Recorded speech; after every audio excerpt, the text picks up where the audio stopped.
So gun depression in real life is actually a concern, because I remember a while ago when people said gun depression is only something you care about in World of Tanks. Oh no, absolutely not. It is absolutely a requirement. Hello everyone, we are here with the Chieftain. And I have a question for you. Why is there such a huge difference in height between the M60 and the M1? To give you some numbers, the M60, the regular one, was 3.2 meters high, the A2 3.1, but the A3 about 3.3. In contrast, the M1 is about 244 and the T55 about 2.4.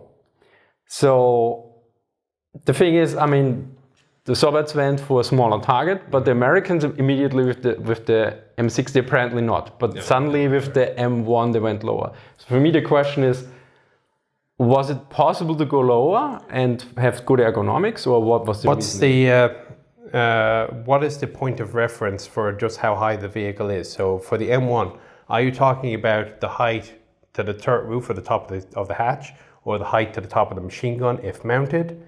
Because if you think about it, the single biggest distinguisher between the M60 and the M1 is the cupola. The M60 has this massive commander's cupola with the inbuilt M85 machine gun, with the M48 had it as well, which when the Israelis got these things and said, okay, this is ridiculous. They took off the cupola, they put on a new locally designed cupola that was lower profile, and that made the tank immediately a lot flatter. They're talking about 70 centimeters here. So is the cupola that high? The cupola is probably about yay high. Now the next difference is the seating position. The M60 seating position is reclined, but I don't think it's reclined as much as that on the M1. So this goes back. Chieftain was the first one to have pretty much a fully reclined driver's position, and the advantage of that was you can make the hull a lot lower. And if you look at an M60 hull and an M1 hull, the M1 hull is a little bit lower than that of an M60. So that's another an inch here, an inch there, and soon you're talking about some pretty significant difference. The question on turret height, yes, there was some ergonomic stuff in there, because especially if you got a large ammunition load and you're slinging around you want to have room to do it quickly. And the Americans have always been more interested in ergonomics and livability. Oh, it's a nuclear chemical environment. Well, now I got to put on my mop gear and all this sort of stuff. And I was looking. You have around the corner here at the HDM. You have a Leopard 2A4 and an M60 side by side, because Austria used both. And I'm looking in the Leopard 2A4, and all I can think to myself is, my God, I do not want to fight in this tank in an NBC environment, because it is so damn confining. Let alone, even if you assume you already had your stuff on, you're going to be sealed in this thing for up to 24 hours. Right, is the Leopard 2 that cramped? Oh, it is extremely cramped. I need to get it on next time I'm in. Munster, as I say, just go to HM, just stick your head in the hatch and just have a look. Because from outside they just look huge, but the inside is very different. Now, part of it is the cages that that have been installed. The M1 is a lot more open because it doesn't have those protective cages. We use a slightly different system, but the bottom line though is you have a lot more room as the crewman inside an M1. And I was talking with Stefan Karlsson, the director at Arsenalen in Sweden, and he was part of the trials team when Sweden was doing the fight-off between the Leopard 2 and the M1. And they said if there was any one exercise or any one test that the M1 just beat the pants off of the Leopard, it was the NBC test for the living inside the tank for 24 hours test. You could do it a lot more comfortably in an M1 than you could in a Leopard 2. And although we don't think about it these days as being much of a criterion, of course, in the 1960s and 1970s, the nuclear battlefield, the chemical battlefield was a given. It was assumed it was going to happen. So perhaps that was an ergonomic factor as well. The next thing about the height is gun depression. So if you were hiding behind a hill, you want to stick just as little of your tank over as possible and then aim down, and you present a lot less of your tank. Well, if you have a taller tank, you can point down more, because only 2/3 of the gun is outside the tank. The other third of the gun is on the inside. So when the front of the gun goes down, the back of the gun has to come up. And there has to be enough room for the back of the gun to come up without hitting the roof. So gun depression in real life is actually a concern, because I remember a while ago when people say gun depression is only something you care about in World of Tanks. Oh no, absolutely not. It is absolutely a requirement. And especially if you look at the lengths that the Koreans and Japanese have gone to in their mountainous terrain, to make sure that not only will the gun go down as far as possible, they will then install hydropneumatic suspension to make the tank tilt even more. It always has been a requirement. You look into the archives in World War II, and you're talking about the specifications, the desired specifications for this tank. Elevation and depression will be listed as a desired specification. And one of the test reports I've seen for the T-32 heavy tank was, the specification required -10 depression. In testing, we could only get -8.2 or something. This is a problem, which I presume they might have eventually fixed over time had the tank continued on. Now, there are ways around it. If you look at the turret of a Leclerc, for example, you'll see the sides of the turret are much flatter and more angled, but the middle of the turret on top of the gun sticks up a lot more. And again, that's so that the breech has some place to go when you depress the gun. So that's another reason why you're going to have a higher turret vehicle is going to get a higher gun depression. Now, on the other hand, you look at a T-72's gun depression, it's like 3 degrees. Well, the T-72 wasn't exactly designed to be sitting behind a hill waiting in ambush. So it doesn't matter to the Soviets that they designed it with -3 depression. So the M1, the requirement again was -10 degrees. I don't know why -10 degrees has been the US standard for 80 years now, but it's the standard. And so between that doesn't answer the difference between the M1 and the M60. Again, this is one of these tangents. We're trying to give you more reason to watch the video here. I wanted to go back to that. So for me, the question is, was there a major difference? But it seems for me it's answered to a certain degree due to the huge cupola, and then slight adaptations in. Yeah, there's no philosophical difference. So no, there's not like okay, now we go with the Soviet style of everything as small as possible. No, there's never a philosophical difference. The Army does have its, back in the day they called it human factors. These days we call it ergonomics. And there is always an assessment of just how many cubic feet of room each individual crewman has in the tank, because they have their standards. Like an American tank is supposed to be between the 5th percentile and the 95th percentile of Americans should be able to fit comfortably inside the tank. That is not a universal standard. So I was doing some research on the Swedish S-tank, for example, and those standards were like 10% to 80%.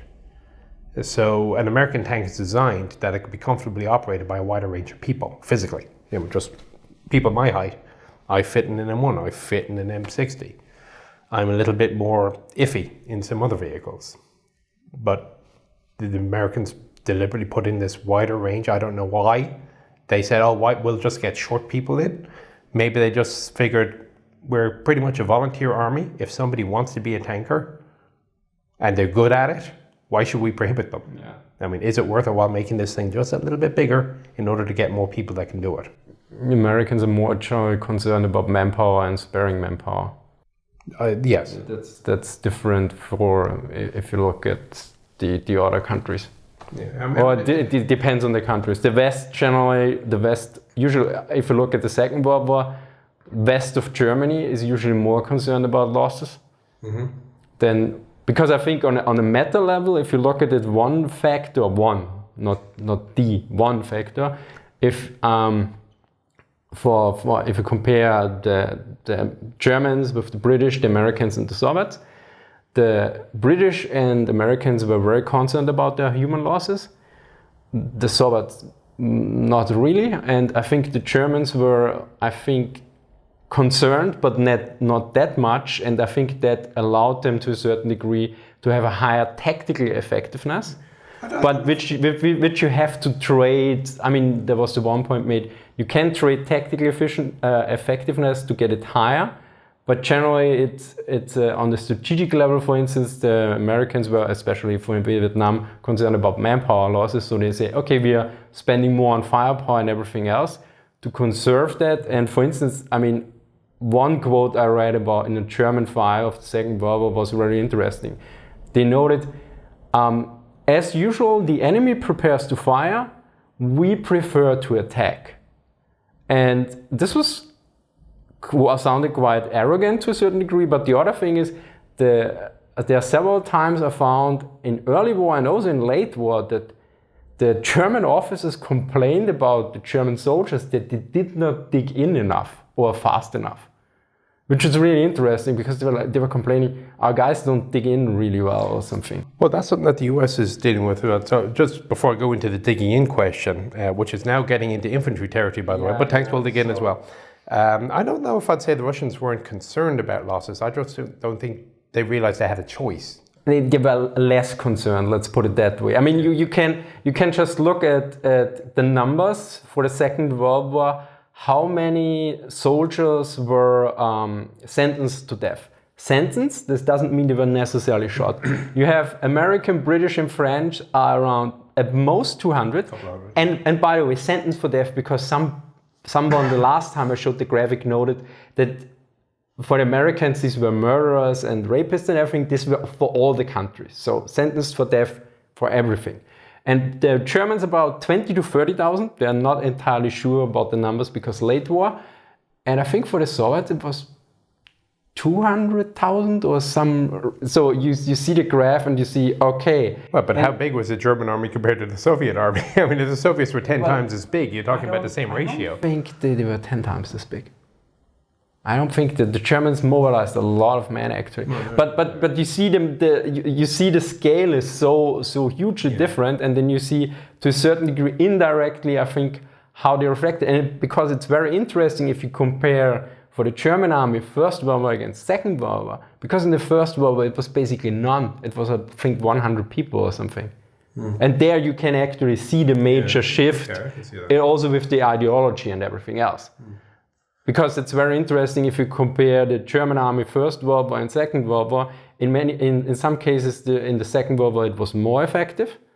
But in other ways, you can also see, okay, there's something went terribly wrong in that case particularly.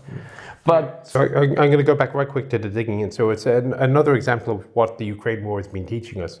So for anybody who is in the US infantry, let's say 20 years ago, 25 years ago, there's a rule of thumb that you always had your entrenching tool, your little shovel, which for some reason is still spelled I-N, not E-N, I don't know why. It's the old World War II spelling. And you would also carry empty sandbags. You carry like a half dozen empty sandbags. And the rule was generally, if you're in place for anything more than an hour, you'd better have dug what they call a ranger grave. It's like, this deep, shallow enough for you to just get in and things going sideways aren't going to hit you. If you're there for more than, let's say, 6 hours, you've now digged a foxhole or a fighting position and so on. And that's why you had those sandbags with you. You could fill the sandbags to help. We went away from that. So you'd have to be fairly old to remember these days. But now again, we're looking at Ukraine. And one of the lessons the Americans are taking is, yes, the American army is all about maneuver, but by God, you got to dig as well. And I think that hasn't changed. Realistically, it hasn't changed in many years. We've just gotten so used to maneuvering on our own terms that we haven't needed to go back to digging. But now they're saying, okay, guys, we need to both be maneuverable and dig, which of course means the soldiers aren't going to get any sleep because they're either maneuvering or they're digging trenches. But there's no way around it. I had another argument or debate recently. There was a Soviet tank that was hit by GPS shells. And a GPS, a precision-guided shell. Okay. Fire, 155 millimeter. Yeah. Fire. You plug in the coordinates of the target. Boom. Yeah, I know what GPS was, but I was like, is it some kind like I was more thinking on the heat or other level, like how the shells. Well, GPS also stands for gunner's primary sight. There's so many different ways either. But so the guy was here. Well, this is the Russian tanker's fault because he'd stayed still long enough that somebody with a drone could work up a grid, send it to the guys with the artillery. They could plug the grid into the computer and then fire the round. And so that's not the Russian problem. That's again, you say, well, it's going to call me a Soviet. We opened up. I was reading up something about Belgrade recently. So, oh, Yugoslavia. No, wait, no, can't say that. No. Gray hair. I've been doing this a while. And I would say, well, no, it's impossible. You can't blame the guy for staying still long enough to fire a GPS round, because how long does that take? 10 minutes? Could be. I assume it goes way faster now. It can't go way fast. If you've got a drone that gives you a GPS location by just pointing to a target, and you radio that in, that it'll be shot. Flash to bang will be like 5 minutes. Because if you fly a drone there, you already know basically where you are. Yeah, so but for GPS, it's got to be exact. Yeah. Okay. So that exact. Yeah. But regardless, let's say it's 10 minutes. Let's say the drone guys are slow and it's 10 minutes. That's basic maintenance on a tank. Exactly. If I gave you the manual for maintenance, this has to be done every day, and you got to get out of the tank, and you start doing this, you're going to be still for that amount of time. And crewmen need to sleep. They need to eat. Yeah. They need to go relieve themselves in a slit trench, because you're digging your slit trench and you're doing your business and whatever. That all takes time. So the idea that you can always have security in mobility isn't going to work. Yeah. The security is in not being spotted in the first place. And that means digging, that means camouflage. And that, of course, if you move into the camouflage position, that doesn't help you necessarily if the drone is already seeing you. Correct. So that was not. Which brings us back to the earlier question we had in a couple of videos ago. Do you have thermal imagers scanning the skies? We used to have an air guard, it was called. So in a tank platoon, there'd be four. Did we finish the M1 M60 question? I think we did. I think we did. So as you're driving around in the days when we were expecting Russian jets or helicopters or whatever, there would always be one tank which was designated the air guard tank.